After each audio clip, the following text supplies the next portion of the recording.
O Estado não é apenas a autoridade que governa e confere forma legal e valor espiritual às vontades individuais, mas também o poder que faz sentir e ser respeitada a sua vontade para além das próprias fronteiras, assim fornecendo prova prática da natureza universal das decisões necessárias para garantir seu desenvolvimento.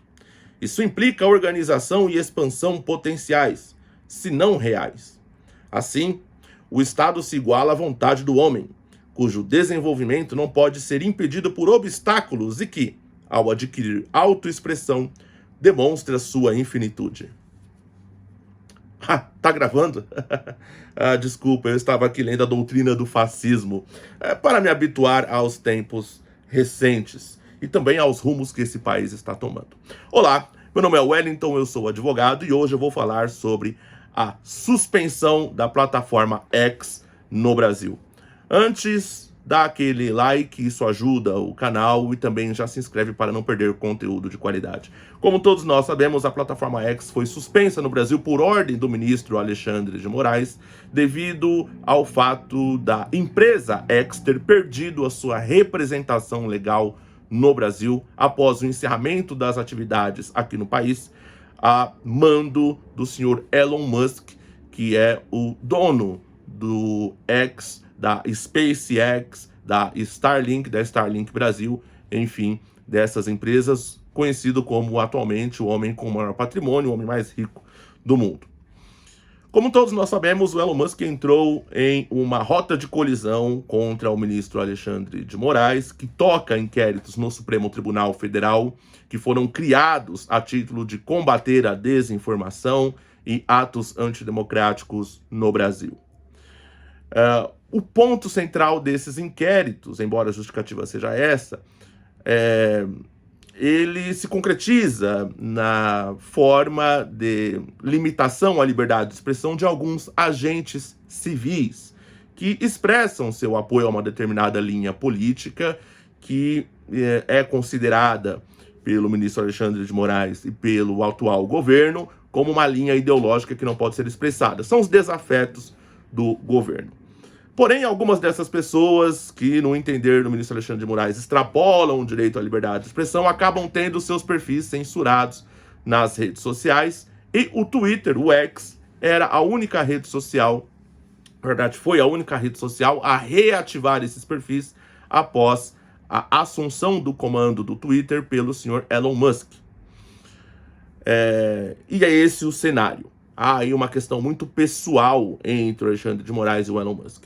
Mas qual é o fundamento jurídico para a suspensão da plataforma X no Brasil? A falta de representante legal aqui para atender às determinações judiciais, receber citações e, vamos dizer assim, impulsionar os inquéritos ou processos judiciais, eventualmente, em que o Twitter, o X, esteja envolvido. Essa falta de representação legal, ela viola o nosso Código Civil e foi entendida pelo Alexandre de Moraes como uma razão, uma motivação para a suspensão das atividades na plataforma aqui no país.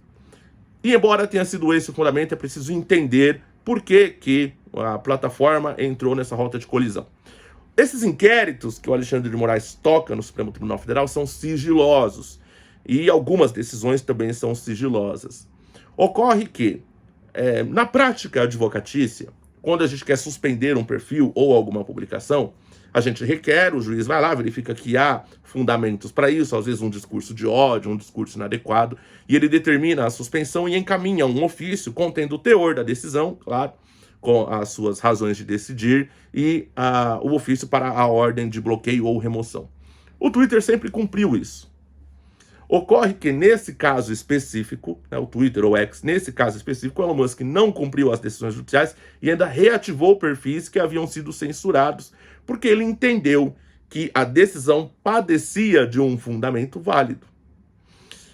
Porque, segundo a perspectiva dele, a decisão se baseava apenas no fato dessas pessoas serem desafetos do governo, serem de uma determinada linha ideológica, digamos assim, e que, portanto, não havia razão para aquela decisão, que aquela decisão não tinha um motivo justo.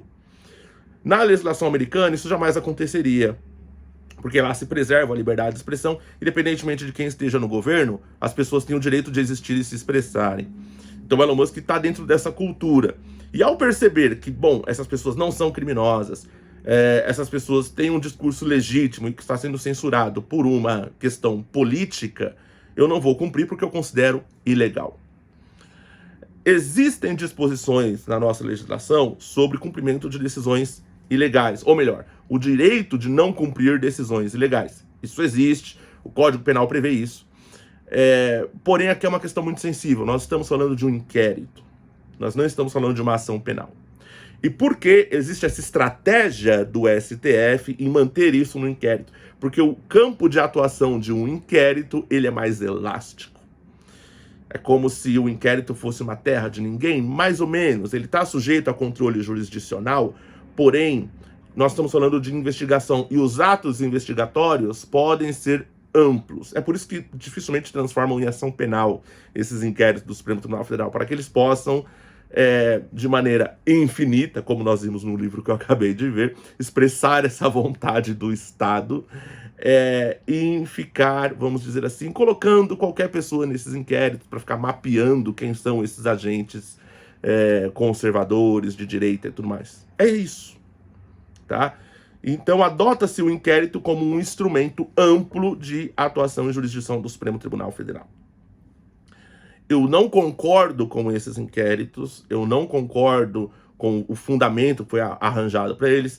Entendo que atos graves foram praticados e o Supremo Tribunal Federal, ao ter as suas dependências depredadas ou alguns de seus ministros intimidados, ameaçados, pode sim ter essa atribuição de maneira individual. Os ministros que forem ofendidos ou eventualmente ameaçados devem sim adotar as medidas para coibir isso, para sancionar e etc. dentro do contraditório, ampla defesa, dentro de um regime processual válido, mas não acho que seja esse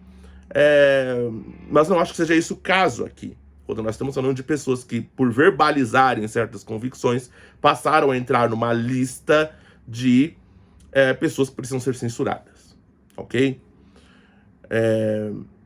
E aqueles que dizem, né, e aí a gente vai entrar na imprensa. A imprensa tem mentido, tentando fazer você acreditar que o problema é o Elon Musk. Por que que eu digo isso?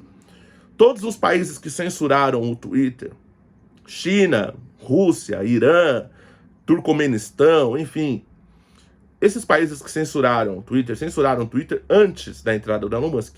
O Elon Musk concluiu a compra do Twitter em outubro de 2022. A China e a Rússia a China, por exemplo, e o Irã censuraram o Twitter, baniram o Twitter em 2009.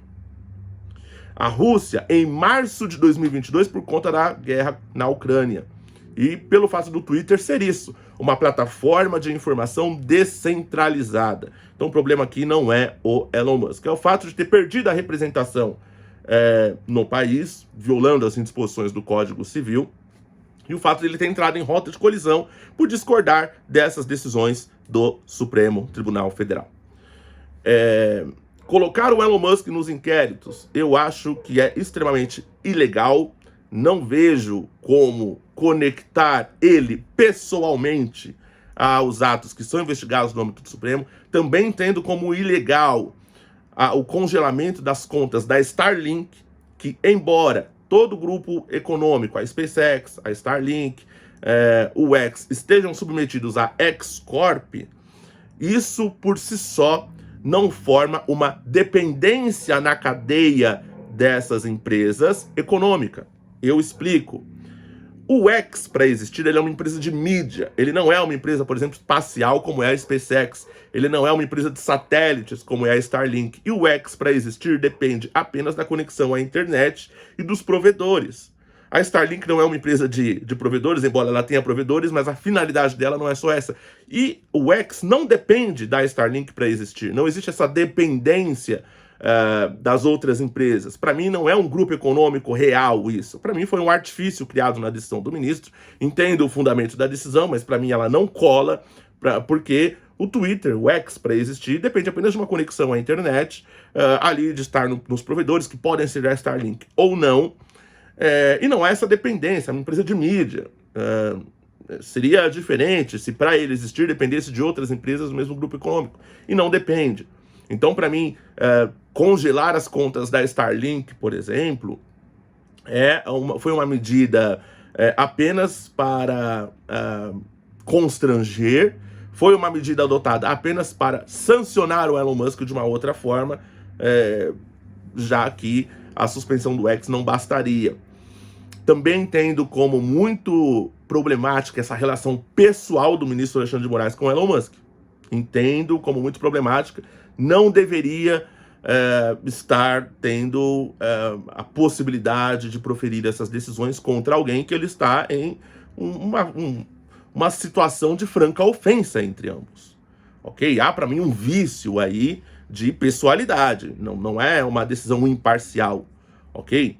E também discordo com a decisão do ministro de sancionar pessoas que eventualmente usem VPN, que é para você conseguir alterar a sua nacionalidade para conseguir acessar o Twitter, pessoas que não estão no inquérito.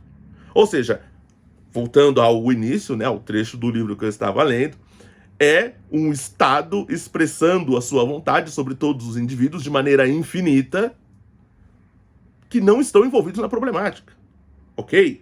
E também há um outro componente aqui. E se a pessoa utilizar a VPN para acessar o Twitter para outra finalidade? Porque ela gosta de ver outro perfil, ela gosta de acompanhar as notícias, ela tem questões comerciais para resolver no Twitter, né? O X, anunciantes, empresa que faz anúncios. E se acessar a VPN com outra finalidade que não discurso de ódio, ato antidemocrático, etc. 50 mil de multa contra essa pessoa?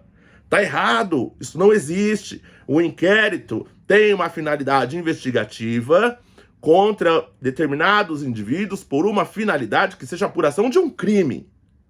Desculpa, não existe no Código Penal a figura de acessar o Twitter ou acessar o X, ok? E essas pessoas que não estão envolvidas na problemática não podem ser alcançadas por esses efeitos, a menos que nós estejamos falando de um Estado fascista. Dúvidas, críticas, ameaças, comentários, link para vocês acessarem a decisão do ministro, tem 51 páginas, eu li a decisão, por isso estou falando aqui da minha discordância jurídica com ela e também dos seus fundamentos políticos e ideológicos, os quais eu discordo frontalmente. Acho que direita e esquerda têm direito de existir, têm direito de promover as suas ideias legítimas, e que as ideias têm que circular. Tem que haver liberdade de expressão. Sem isso não existe democracia, não existe um Estado democrático de direito. Recomendo muito a leitura do livro A Doutrina do Fascismo, de Benito Mussolini, para que vocês entendam os fundamentos dessa doutrina. Recomendo que leiam a obra A Lei, de Frédéric Bastiat, autor francês, advogado, jurista. Recomendo que leiam O Direito de Ser Rude, do professor Max Pasquim Neto, Os Fundamentos da Liberdade de Expressão. Vou deixar aí os links dos livros indicados para que vocês possam entender o que está em jogo e também aprimorar e elevar o conhecimento de vocês, ok? Dúvidas, críticas, ameaças, comentários, esses links estarão na descrição, contato comigo também na descrição. Fiquem com Deus, até a próxima.